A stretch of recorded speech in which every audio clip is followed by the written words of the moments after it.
Well, we'll try to make our team better.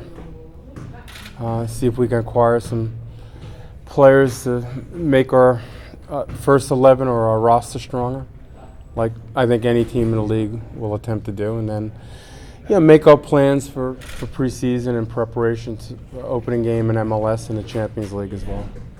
You gonna bring in Husidic? Bringing in Husidic? That's what I read in the paper yesterday. Yeah, we yes. read that too.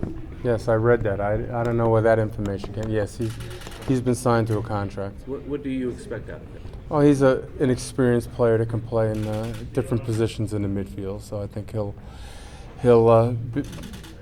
offer a value to our team for sure. In what ways do you think he grew over in Scandinavia? He's just a little older, good experiences, seeing different styles of play. We know the player personally, so we think he's a good fit for our team. He's always seemed to be a very technical midfielder. It's a good pass of the ball. It's something that we can always be better at. So I think he'll be a good addition to our team. The paper also said that Todd Donovan's going to be back, and Sean Franklin just admitted that he's out of contract.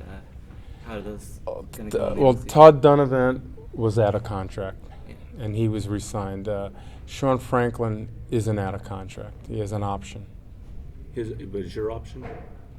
Yes, it's always our options. Okay. Yeah. And do you plan to exercise it? Have you made We haven't made any decisions on what we're doing with players that have options right now. What other players have options? There's a lot of them. I don't know if you know anything, but majority of players have options. Okay.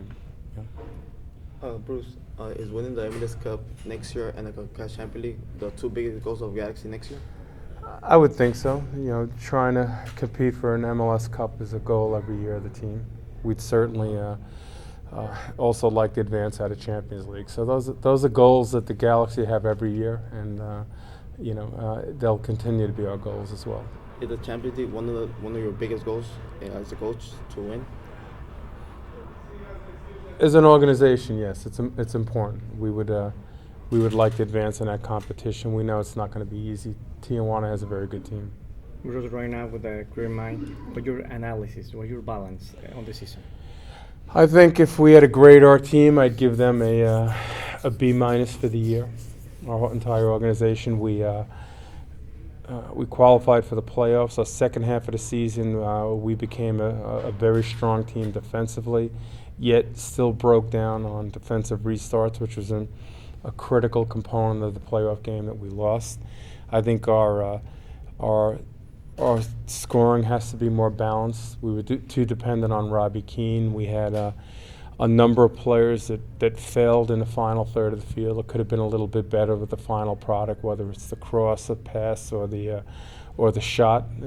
So we didn't get enough players to score goals this year as well. So that has to improve. But one of the good things is that I think we controlled the majority of the games we played in. And we likely could have had 3 or 4 more wins during the regular season, so that part's disappointing. And then the playoff games, we certainly failed on Sunday against Salt Lake in a game where we should have left the field with a cushion of 2 or 3 goals and didn't, and that really set up the return leg somewhat in favor of Salt Lake. So we came up short in that area. When you look at your needs, what kind of jumps out at you? What do you think this team? I think we can use another forward and probably more of a target forward to complement the players that we have there. We can use an experienced flank player. We can get better with our passing in the central midfield position, and we can get better a little bit better in the back as well. Although we have a good group there, we still like to get a little bit better if we can.